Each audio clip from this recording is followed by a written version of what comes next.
No comment.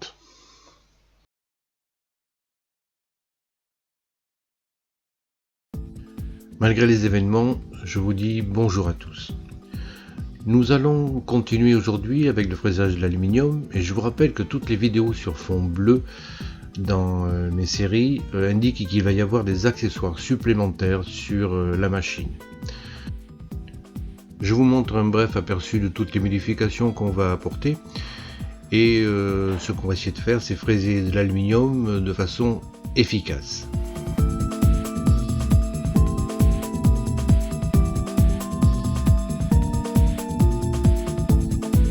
Et également proprement. Alors voici ce que l'on va faire aujourd'hui, c'est 4 pièces avec des poches, des perçages et un détourage des 4 pièces. Si vous avez vu la vidéo précédente, vous vous rappelez du fraisage de la plaque et combien ça pouvait être salissant. En effet, l'aluminium part dans tous les sens et c'est difficile à gérer. Alors j'ai commencé par faire des ridelles, un truc en bois tout simple. Mais je trouvais que ça avait un look bof. Alors, par contre, j'ai fait un chiffon qui m'a été conseillé par Fred, et un petit peu plus sophistiqué qu'un simple bout de chiffon. En effet, c'est une plaque d'aluminium de 5 mm d'épaisseur qui est fixée avec des coins alu, et ça permet ainsi de garder propre votre tableau de contrôle. Bon, alors ça, on le vire parce que vraiment, c'est pas top. On va plutôt prendre des cornières en alu de 20 par 40. Il en faut 2 de 400 et 2 de 360 mm. Bien sûr, des petites pièces en plastique et quelques vis. Les pièces en plastique, vous trouverez les liens Thingiverse dans la description de la vidéo. Celle-ci s'en fiche sur chaque cornière en aluminium.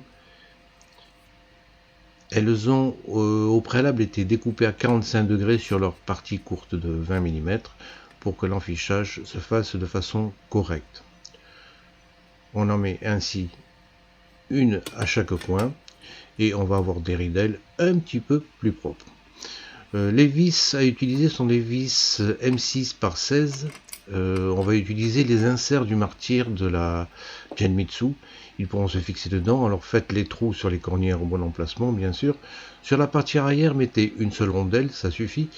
Mais sur la partie avant, veillez bien à mettre 2 rondelles, ça évitera ainsi d'abîmer l'aluminium bleu de la Genmitsu sur la face avant. Voilà, tout est fixé et c'est plus propre que les planches en bois.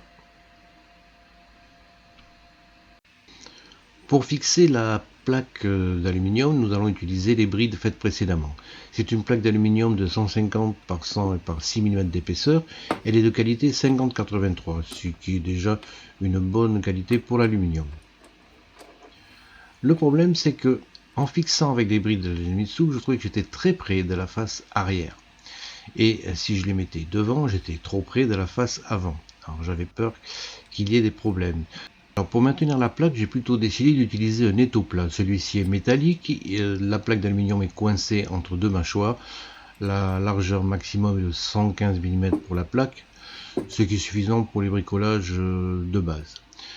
Il est fixé sur un insert déjà présent sur le martyr de la Genmitsu, mais il faut tracer 3 autres emplacements pour le maintenir en place. Il est livré avec un pack de vissage qui permet de la fixation soit sur une planche de MDF comme ici, soit sur un martyr tout aluminium. On va donc le fixer fermement sur le martyr et voilà, il est en place et il ne bouge absolument plus. Parfait. En plus des ridelles pour la projection de l'aluminium, il y a également des brosses qui sont adaptables sur la Dutch qu'on a vu précédemment. Il y en a une avec et l'autre sans poil. On va voir les différences entre les deux. Bon, en fait, l'étau, je l'ai fixé différemment. Je l'ai mis central en faisant encore 4 trous pour le fixer sur le martyr. Le bouton de serrage est disponible à l'avant, c'est plus pratique, et on le serre fermement avec une petite clé pour qu'il ne bouge absolument plus. Voilà, là, il est bien fixé, impeccable. On peut faire le XY probe.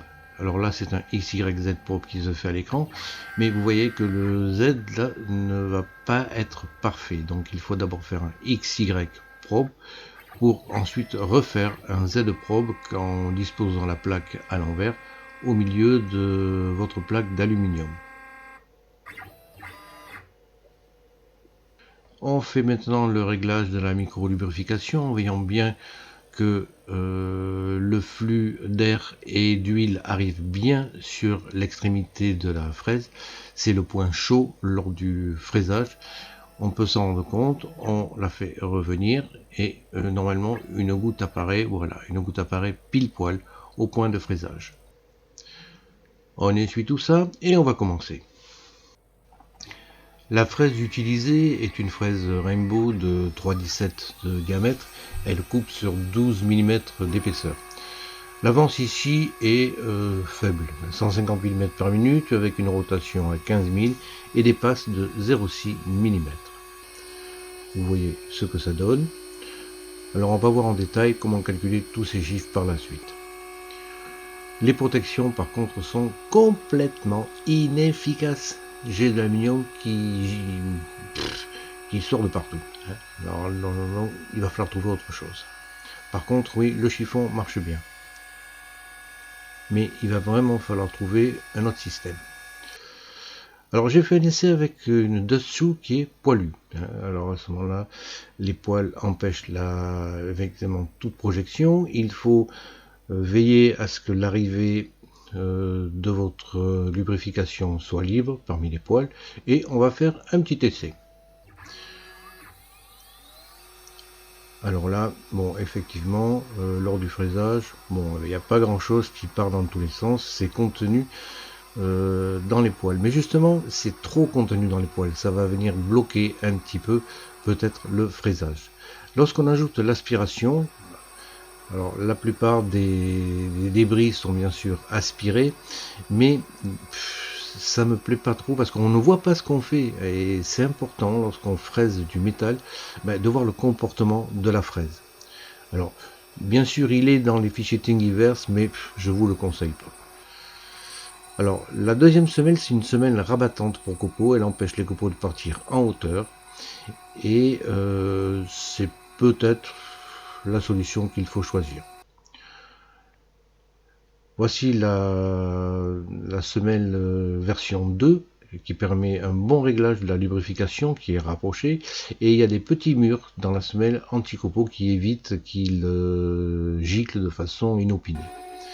Alors là vous voyez que ça envoie du bois, enfin de l'aluminium plutôt, mais c'est une erreur de ma part, c'est un perçage que j'ai agrandi très légèrement et en fait la fraise creuse sur 6 mm d'épaisseur, elle fait ça en 2 passes. Mais vraiment, ça fait le job. Alors, je ne le conseille pas quand même. On va voir par la suite quels sont vraiment les paramètres à adopter. Mais merci les fraises Rainbow. Bravo. Bon, en fait, je vous ai pas tout montré, mais on a déjà fait quand même les perçages et les poches. Maintenant, on va faire la découpe extérieure. Et je vais vous donner quelques paramètres pour cette coupe. Je commençais très sagement avec une avance à 150 mm par minute, une rotation à 15 000 et des passes de 0,6. Je vais vous expliquer tous les paramètres de coupe un petit peu plus loin dans la vidéo. Là, vous voyez que la fraise avance sans peiner. La machine fait son travail et on sent qu'elle peut aller plus vite, vraiment. Voilà, on arrive à la fin. Alors, l'intérêt aussi de l'étau, c'est que la pièce étant légèrement surélevée, lorsque le fraisage est terminé, la pièce tombe sous l'étau. Ça évite ainsi de faire le système du scotch avec de la colle quand on met directement la pièce sur le martyr. Et vraiment, cet étau maintient parfaitement la pièce en place. Voilà ce que ça donne. On va la nettoyer, je vous montrerai un petit peu plus tard comment elle est. Bon, voilà, on a fait le premier fraisage de la première pièce. Vous voyez que bah ouais, il y en a encore partout. Hein. Il y en a encore partout. Donc c'est pas la bonne solution. Il va vraiment falloir trouver autre chose. Alors, quelques petites remarques concernant la micro-lubrification. Là, ici, le flux d'air est mal positionné, il passe à côté de la fraise et vous voyez qu'on a un amas de copeaux. Alors que la lubrification avec le flux d'air est censé les évacuer. Il faut également que le débit ne soit pas trop important pour que ces amas ne se collent pas avec l'humidité entre eux. Là, le flux d'air est bien positionné et vous voyez qu'on n'a pas d'amas de copeaux au niveau de la fraise. Là, on est en train de faire la découpe extérieure de la deuxième pièce. Là, j'accélère un petit peu avec une avance à 210 mm par minute. La rotation est à 21 000. L'épaisseur de passe est restée la même à 0,6. Toujours pareil, sur cet étau, lorsque la fraise a fini le contour, mais la pièce tombe tout doucement dans la partie inférieure. Voilà, et elle est libérée. Je trouve que le système est sympa.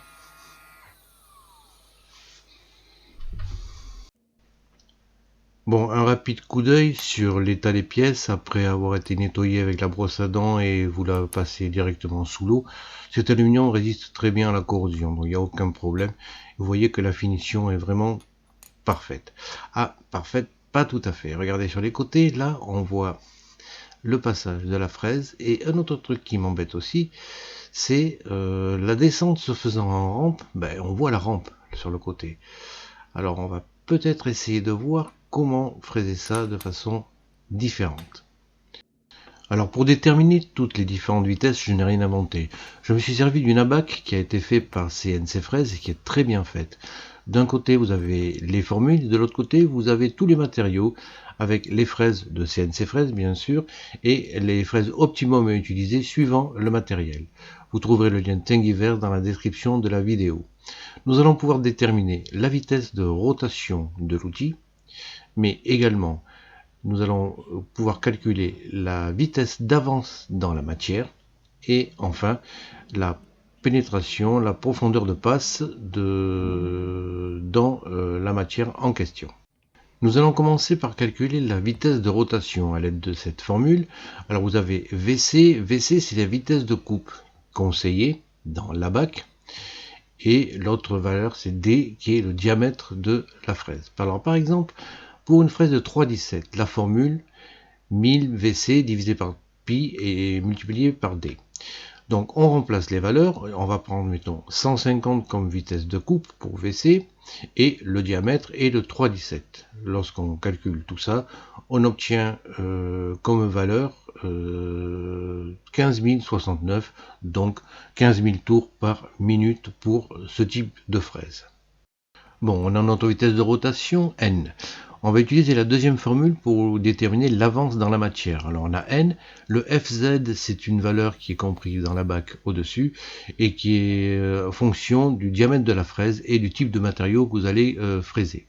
Par exemple, pour une fraise de 3,17, on a la formule là, on remplace les valeurs qu'on connaît. Alors le n, donc on a vu précédemment que c'était 15 000 tours par minute. La valeur 0,010 c'est la valeur qui est lue dans la bac et 1 c'est le nombre dedans. Donc on a une vitesse de 150 mm par minute. Et enfin la profondeur de passe, la formule est encore plus simple. On va utiliser le K c'est le coefficient qui est dans la bac juste au dessus et D c'est le diamètre de la fraise. Donc là c'est encore très simple. On a de l'aluminium, une fraise de 3 mm, donc on prend la valeur 0,2 et multiplié par le diamètre de la fraise, ce qui donne une profondeur de coupe de 0,6 mm. Voilà, toutes les valeurs qui nous intéressent ont été calculées, et si vous utilisez VCAR, vous avez la possibilité, dans les paramètres d'outils, de saisir ces trois valeurs. Si vous avez suivi les vidéos précédentes, vous avez vu comment avoir un moteur asservi. Ils seront utilisés directement par le logiciel sans aucune manipulation de votre part. En ce qui concerne les protections, vous voyez que maintenant il y a des petites vis centrales et sur les côtés des supports de maintien. On va en effet modifier ces ridelles en les mettant un petit peu plus hautes. Les angles ont été également modifiés, il y a un évidement central. Bien sûr, il va falloir quelques pièces supplémentaires, mais vous trouverez les liens dans la description de la vidéo. Et il va falloir également des petits tourillons de 6 mm en bois. On utilise des plaques acryliques d'une épaisseur de 1,5 mm sur 10 cm de hauteur et vous pouvez les découper très facilement avec une scie à chantourner. Voilà, on a fait un petit décrochage de chaque côté. La plaque d'acrylique vient se fixer dans les supports latéraux qu'on a vissés sur les cornières. Alors la scie à chantourner est surtout intéressante parce que là il faut faire un évidement arrondi et c'est en effet la partie avant de votre machine. Il y a le bouton de commande pour serrer votre étau et il faut que tout puisse passer. Voilà, là c'est impeccable. Il ne reste plus qu'à mettre les petits tourillons dans les évidements et les nouvelles pièces que vous avez fabriquées viennent s'enficher directement dessus et se clipent complètement. Même chose à chaque angle et voilà, maintenant nous avons des ridelles qui sont beaucoup plus hautes et qui j'espère seront efficaces. Alors elles ne peuvent pas être plus hautes que ça parce que il faut quand même éviter le support du bloc moteur. Alors également il y a une brosse rabat-copeaux, elle peut être installée sur la dessous que l'on a vu dans les vidéos précédentes qui permettent d'avoir des semelles interchangeables. On peut ainsi installer très facilement la micro-lubrification et les petits murs éviteront que l'aluminium parte très rapidement. Autre chose, le remplissage de la seringue. Quand vous faites un fraisage qui dure assez longtemps, je me suis procuré une seringue de 60 mm supplémentaire avec des aiguilles non biseautées. Il suffit de faire le mélange dans cette deuxième seringue. Vous sortez le bouchon, vous mettez ensuite votre aiguille non biseautée et par l'orifice qui est disponible sur le système de micro-lubrification, vous la re-remplissez. Bon, on va voir ce que donne tout ça avec le fraisage des deux dernières pièces. La position homme-machine, je vous conseille de retirer les ridelles avant et gauche. Alors vous pouvez les laisser, mais ça arrive vraiment très très juste. Alors ça évitera tout mauvaise surprise. Ensuite, vous positionnez votre tête à la position homme travail qui a été mémorisée sur Open Builds. On l'a vu dans une autre vidéo également. Votre fraise vient exactement à la même position, même si vous avez arrêté votre travail, comme je l'ai fait là, depuis quelques jours. On repositionne les deux dernières ridelles manquantes, la latérale et la ridelle qui vient se positionner devant. Voilà, on a tout en place. Maintenant, on va voir ce que ça donne, si vraiment c'est plus efficace. Allez, c'est parti pour les deux dernières pièces. On va voir maintenant ce que ça donne. On va commencer par fraiser les trous. Alors là, effectivement, les protections ont l'air d'être efficaces. Il y a très peu de grains d'aluminium qui passent par-dessus. Vraiment, ils sont contenus à 99,9%. On fraise donc les trous. Ça a été fait. On va maintenant attaquer les poches. Alors les poches, ça envoie en général beaucoup plus d'aluminium, mais les ridelles sont efficaces. Là, je fais une avance à 210 mm par minute, la rotation est augmentée et les passes sont inchangées de 0,6 mm, mais la machine tient sans aucun problème et je pense qu'on peut aller au-delà. Il n'y a pas du tout de signe de souffrance de la part de la machine.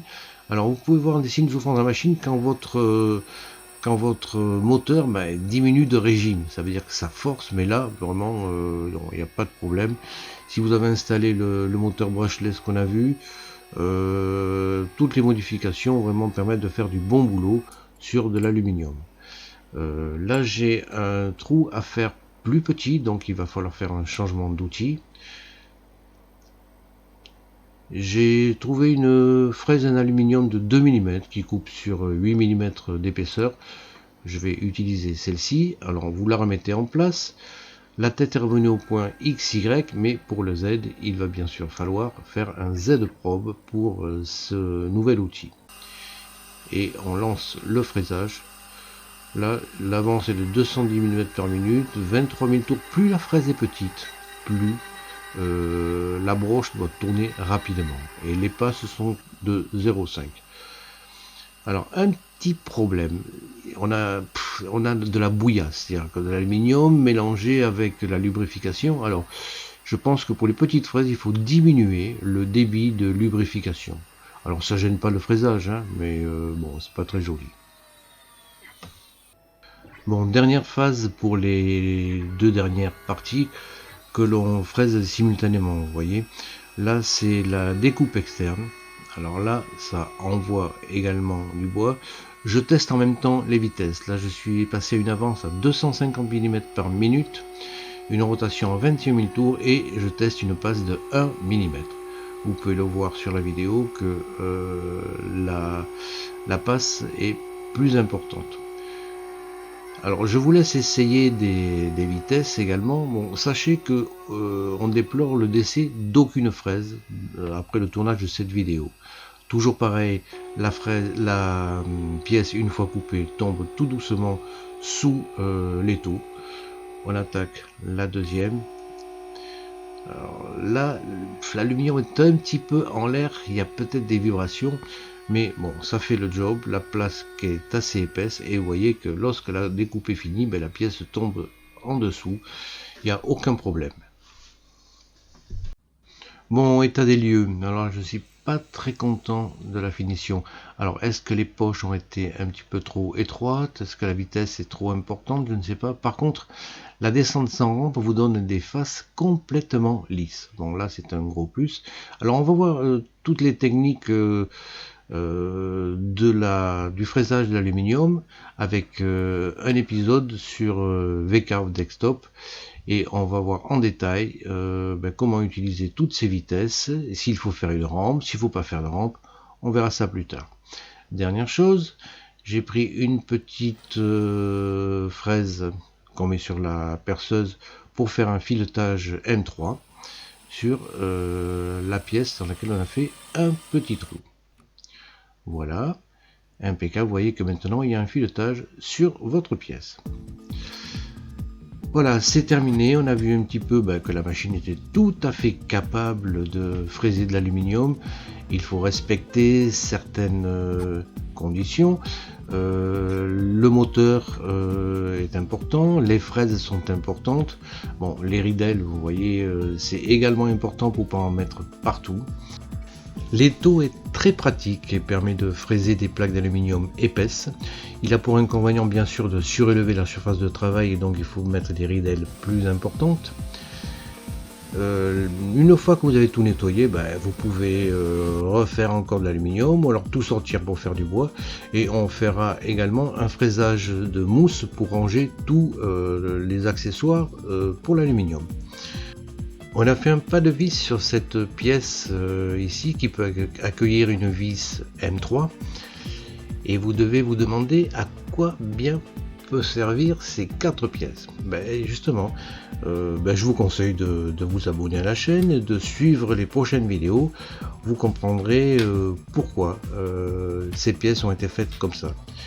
Et en attendant, je vous dis à la prochaine.